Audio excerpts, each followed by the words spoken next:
Cabildeo presenta Informe Especial con Amalia Pandó.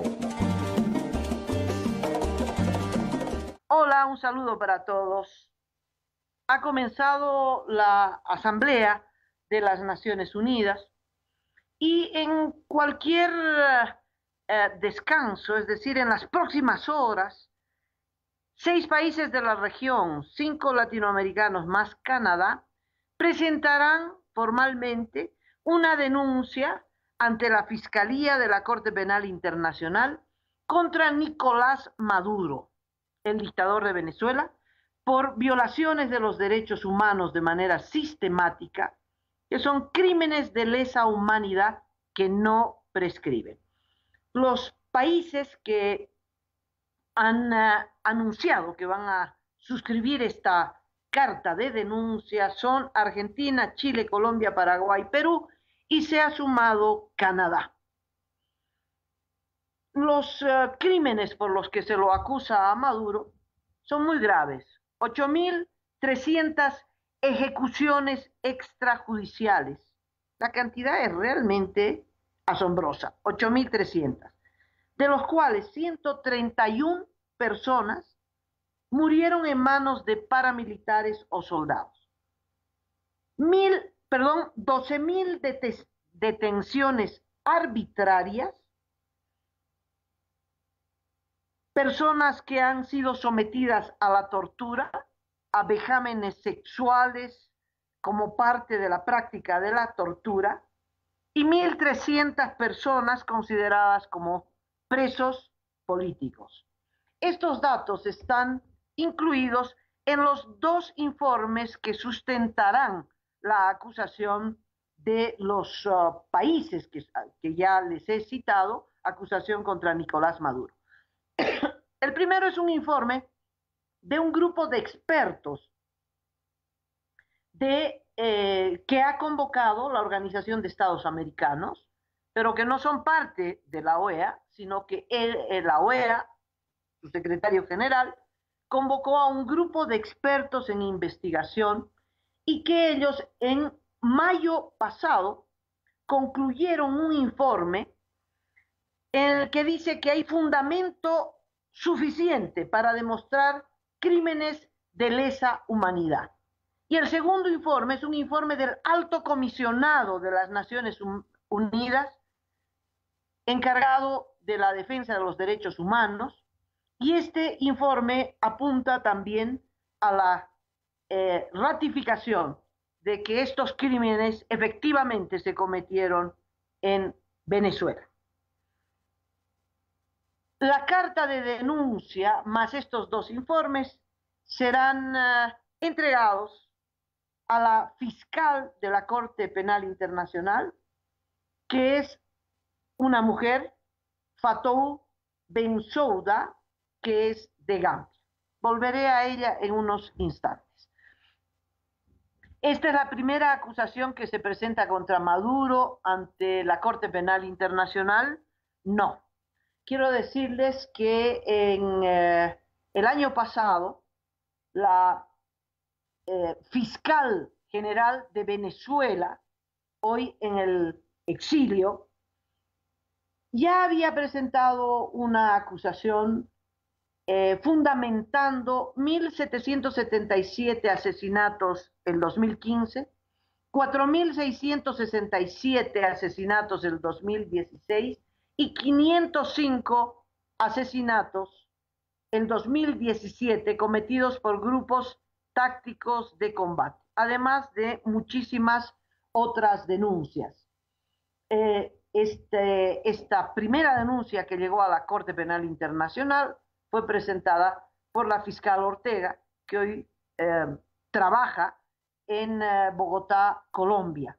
Recordarán ustedes que también en Colombia la Corte Suprema de Justicia, electa por la Asamblea, que es el Congreso venezolano, pero el Congreso desconocido por Maduro y reemplazado por una Asamblea Constituyente, pero esa Asamblea Legislativa nombró, que está entre sus atribuciones, a un a una Corte Suprema de Justicia. Esa Corte Suprema de Justicia fue perseguida por la dictadura de Maduro. Muchos de sus miembros lograron salir del país, radicando en Colombia, otros en Estados Unidos y otros asilados en la Embajada de Chile. Gracias a la tecnología, ese tribunal ha podido reunirse y se presentó por la fiscal Ortega una denuncia sobre corrupción, la percepción de coimas de la empresa brasilera Odebrecht, coimas que las recibió directamente él, es decir, Maduro, por más de 30 millones de dólares. Esto, como en cualquier tribunal, se demostraron, se presentaron las pruebas y se dictó sentencia. Y fruto de esta sentencia, esta corte ha instruido la detención de Nicolás Maduro. Pero, claro, esa sentencia y esa instrucción no ha tenido ningún efecto. La segunda demanda de la fiscal Ortega fue ante el Tribunal Penal Internacional con sede en La Haya, que hasta el momento no ha tenido respuesta alguna. Y entonces esto me llamó la atención. La pregunta es, ¿la demanda de estos 6 países de la región tendrá algún impacto? El canciller peruano cree que sí, cree que siendo los países vecinos de la región quienes demandan a Nicolás Maduro, esto permitirá un proceso más acelerado. 6 países demandando al dictador de un país de la región representa de hecho ya una demanda contundente, sustentada, y significará un proceso más acelerado, no abreviado, pero por lo menos más acelerado. Bueno, la fiscal encargada, la fiscal de esta Corte Penal Internacional, les decía, es de Gambia y algunas personalidades en Venezuela que tenían muchas esperanzas en la Corte Penal Internacional, pues han estudiado cuál es la composición de esta Corte. Y pues empezaron con el anterior fiscal Luis Moreno Ocampo, a quien el secretario general de la OEA había tomado contacto. Moreno Ocampo es argentino y el secretario general de la OEA, pues son conocidos, es uruguayo, y entonces habló con Moreno Ocampo y en un primer momento se esperaba que Moreno Ocampo ayude a la formulación de una investigación para acusar a Maduro en Venezuela. Pero luego cuando sale y termina su gestión, este fiscal argentino, que era el fiscal de la Corte Penal Internacional, sale con un halo de sospecha. Actualmente hay una investigación porque 2 funcionarios de la Fiscalía de esta Corte Penal Internacional le habrían facilitado de manera ilegal documentación a Moreno Ocampo, y luego hay una investigación sobre millonarios ingresos cuyo origen no están muy claros. En fin, uno pensaría que siendo un fiscal de un tribunal internacional, pues es un fiscal a todo dar y lo más importante, probo, además con una trayectoria de corrección, impermeabilizado a la corrupción. Bueno, lamentablemente no es así. Y los antecedentes de la nueva fiscal, que es africana, es de Gambia, resulta que tampoco hay muchos antecedentes alentadores. Habría la familia de ella habría trabajado con la dictadura de su país, una dictadura tenebrosa que duró 22 años. el dictador Yahya Jammeh, que salió recién en el 2017, el año pasado, perdió las elecciones, no quería ceder, porque hacen elecciones para justificar su dictadura, se quedó 22 años, pero al final ya en una dictadura desgastada, agotada, alguien le ganó la elección y ni así quería irse, una presión internacional grande, en fin, finalmente se fue. Pero la fiscal general de la Corte Penal Internacional habría tenido vínculos con esta dictadura y pues estaría allí investigando casos de lesa humanidad de los que la dictadura de su país eh, cometió muchísimos. En 22 años fue una dictadura tenebrosa, criminal, etcétera, etcétera, una dictadura que gobernó ejerciendo el terror. Además de este dato, hay algunos otros que un poco explican por qué la fiscal en tantos meses no avanzó nada ni se pronunció en nada en relación a la denuncia que presentó la fiscal Ortega sobre los crímenes de Maduro. Se estableció que Maduro, de manera preventiva, tomó algunas medidas para protegerse de la Corte Penal Internacional. Por ejemplo, es el único país que ha nombrado una embajadora ante esa Corte Penal Internacional. Es el único país, no hay ningún país que hubiera tomado esta medida, ni siquiera se sabe si esa medida es legal. Pero lo cierto es que la embajadora de Nicolás Maduro ante la Corte Penal Internacional entra y sale de la Corte Penal Internacional y además decide sobre fiscales y jueces, porque hace aportes económicos muy significativos. Esa embajadora se llama Haifa de Aysam Madá. Fue nombrada en el 2016. Hay antecedentes de que esta embajadora vota por fiscales y jueces, toma decisiones dentro de la Corte Penal Internacional y es hermana de uno de los colaboradores de la dictadura venezolana, ¿no? Que tiene que ver, que tiene vínculos con el terrorismo islámico y con el narcotráfico. Pues allí está Haifa de Aysam Madá instalada en la Corte Penal Internacional. Y bueno, parece que esa es la explicación de por qué, a pesar de la contundencia de la acusación de la fiscal Ortega, pues hasta el día de hoy, estamos a septiembre del 18, un año después, no pasa nada. En la Corte Penal Internacional, en su fiscalía, no se movió, pero ni una hoja de ese expediente, ni la señora fiscal fue a Venezuela, ni escuchó a las víctimas, ni nada.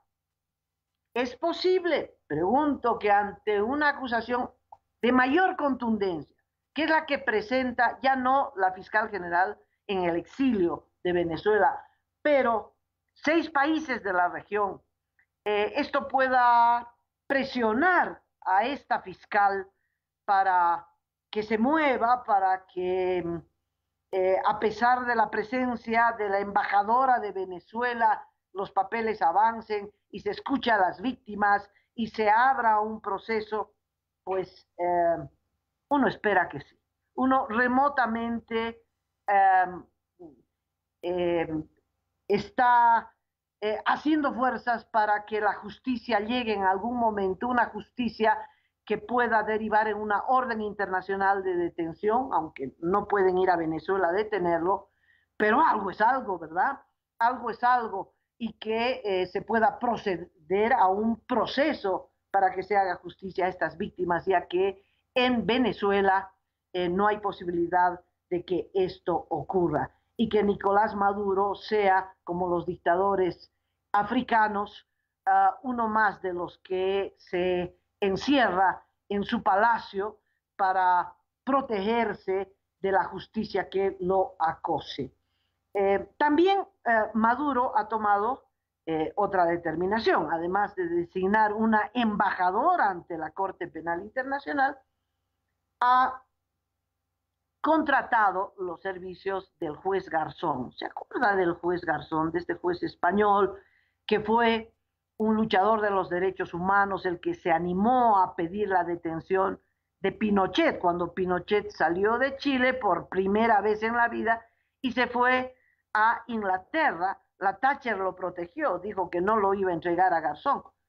Garzón, juez español, porque la dictadura chilena mató a muchos españoles y esa era la razón por la que pedía su traslado para ser juzgado en España.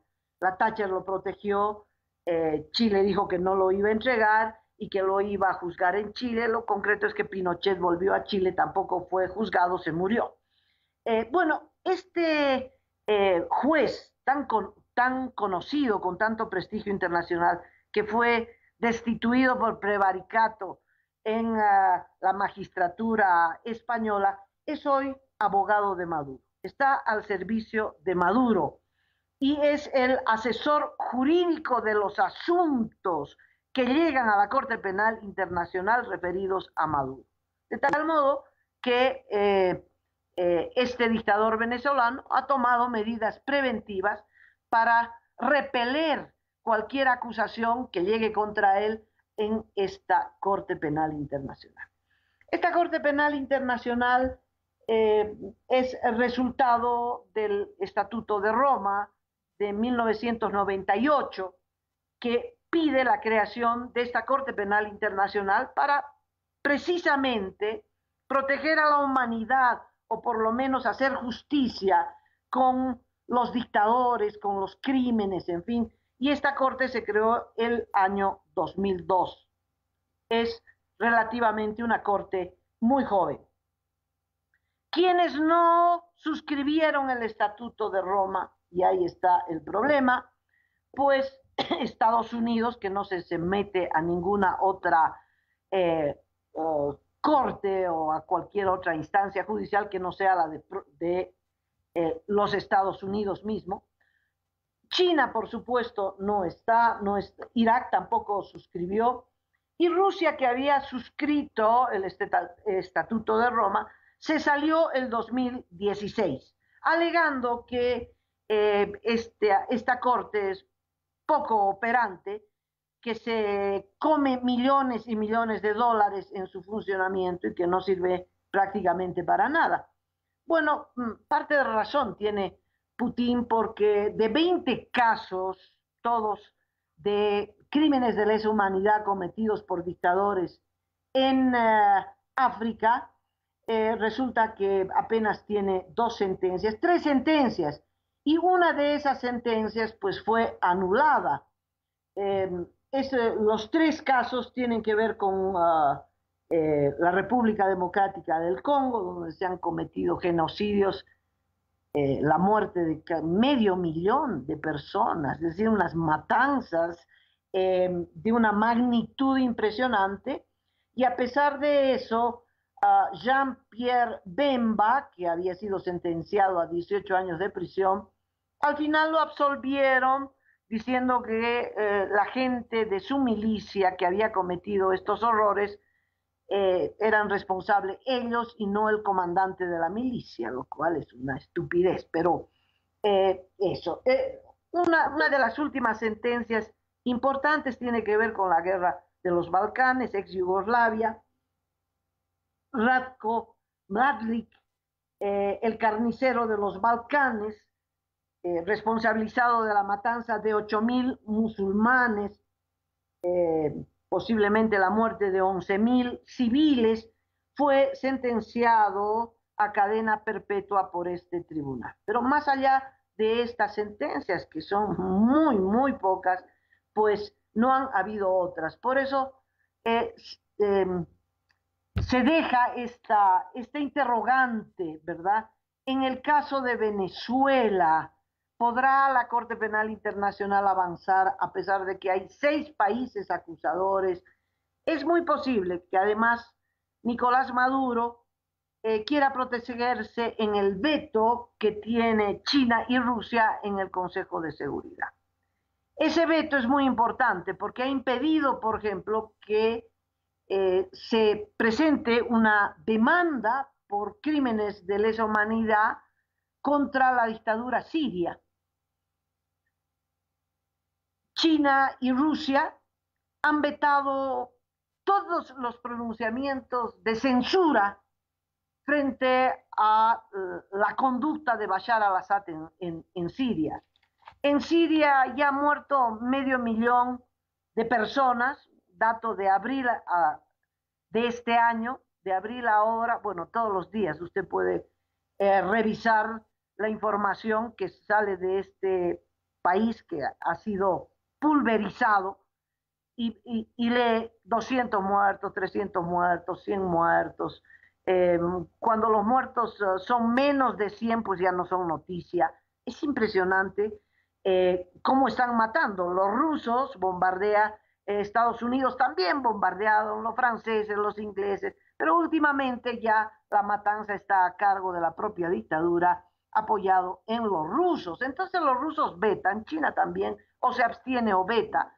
Y a pesar de esos crímenes horrorosos en Siria, no ha llegado ninguna denuncia ante la Corte Penal Internacional y la Corte Penal Internacional, a pesar de que esta es la barbarie de las barbaries, no ha hecho ninguna investigación de oficio.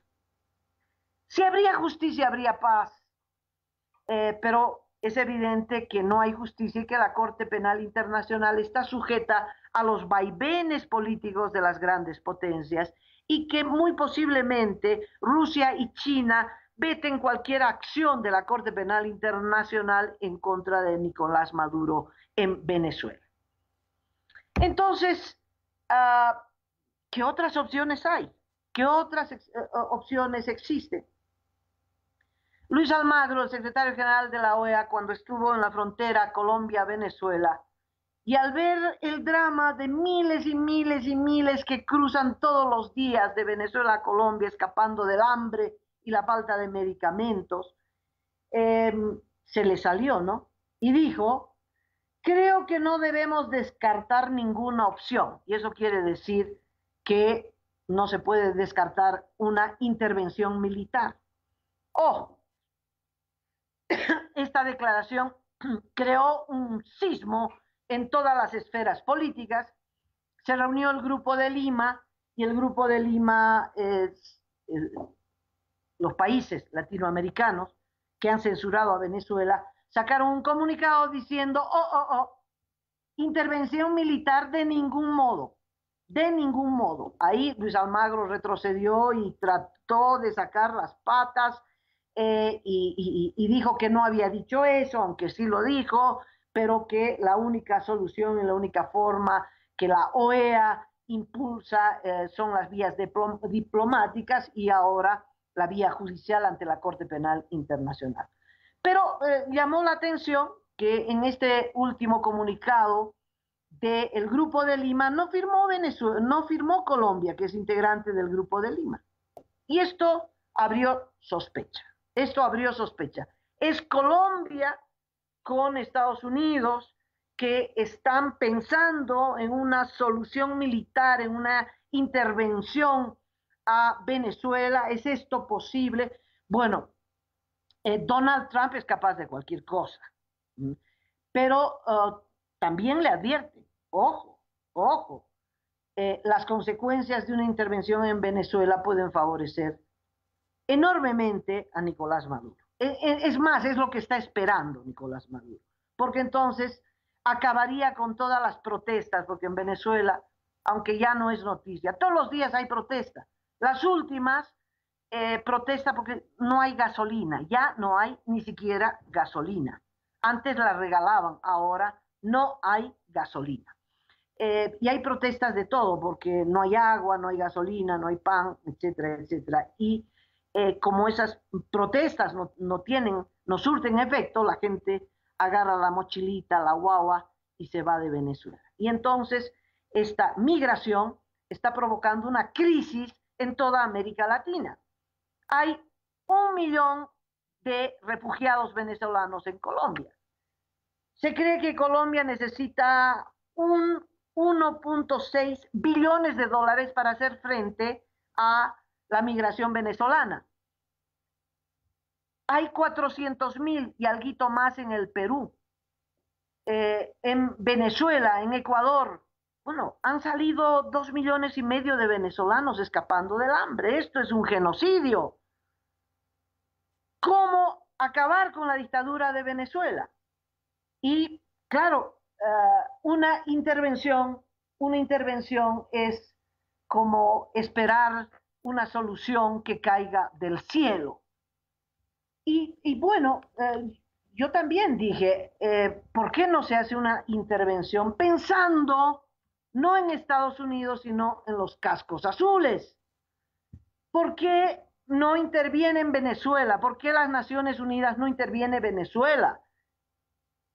Esto parecería un pecado capital, pero quiero recordarles que las Naciones Unidas con los cascos azules intervinieron sin asco y con el aplauso de todos los países, incluyendo el nuestro, intervención justificada por el gobierno de Evo Morales, Haití, a esta pequeña isla, a esta pequeña media isla.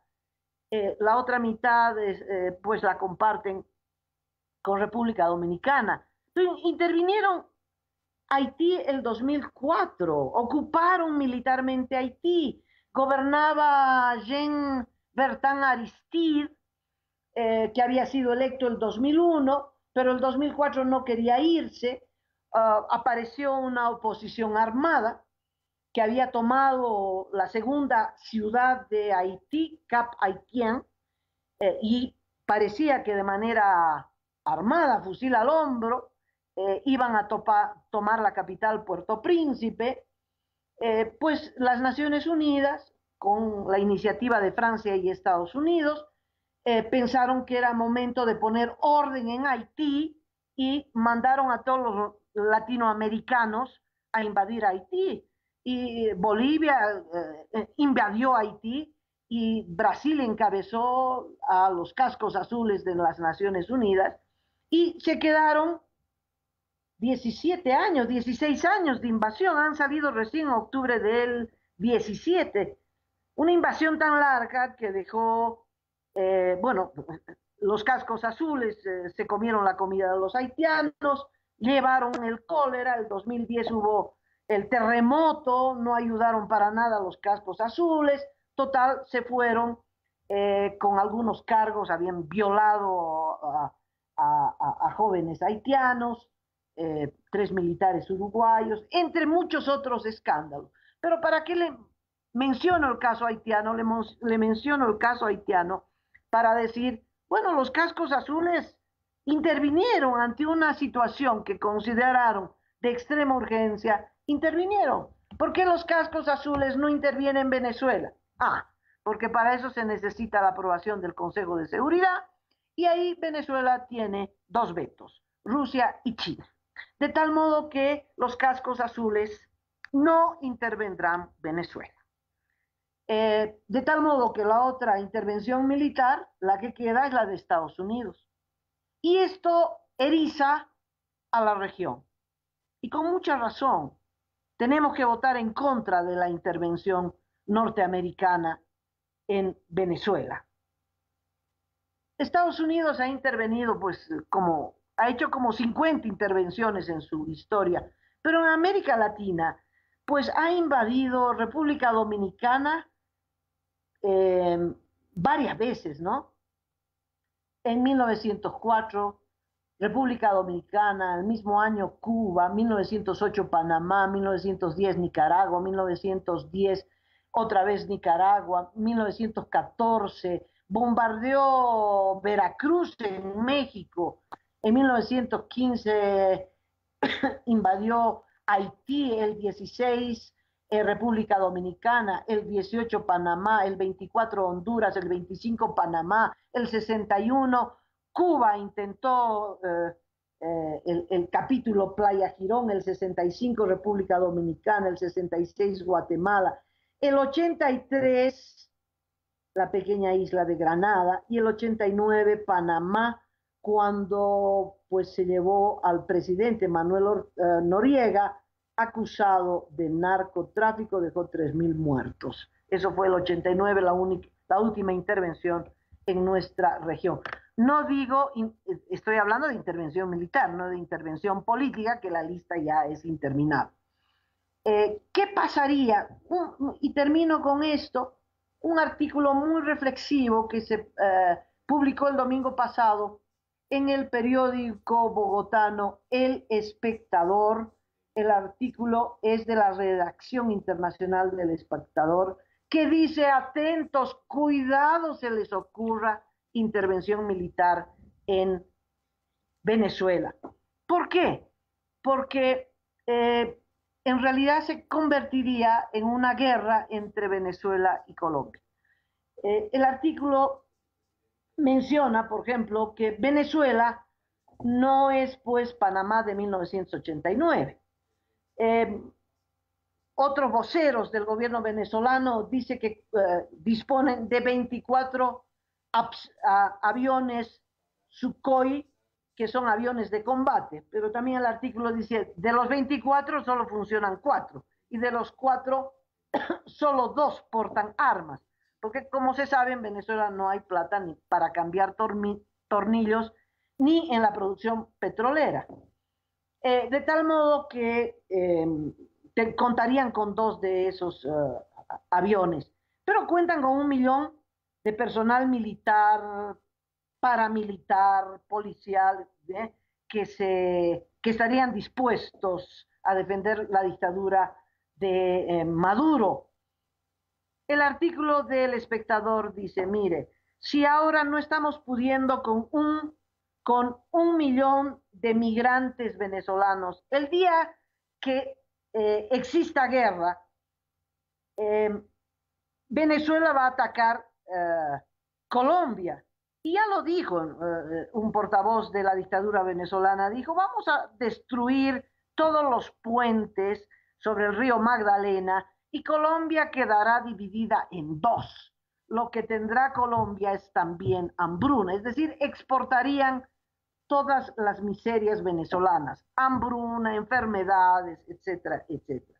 Pero lo más importante, de 1.000.000 de migrantes, al día siguiente Colombia recibiría 5 millones de migrantes. No hay posibilidad de sobrevivir con una avalancha de esa magnitud. Si ahora necesitan 1.6 billones para hacer frente a 1.000.000 de migrantes, usted puede imaginar la tragedia. La guerra significa el apocalipsis, todas las miserias, todas las enfermedades, los muertos, la hambruna, los heridos, los mancos, los cojos, en fin, millones de discapacitados. Es que hay que ver Siria, para entender que una guerra de esta magnitud sería un desastre colosal para la región. De tal modo que hay que votar en contra de la intervención norteamericana o asistida por Colombia, porque sería un desastre, una calamidad,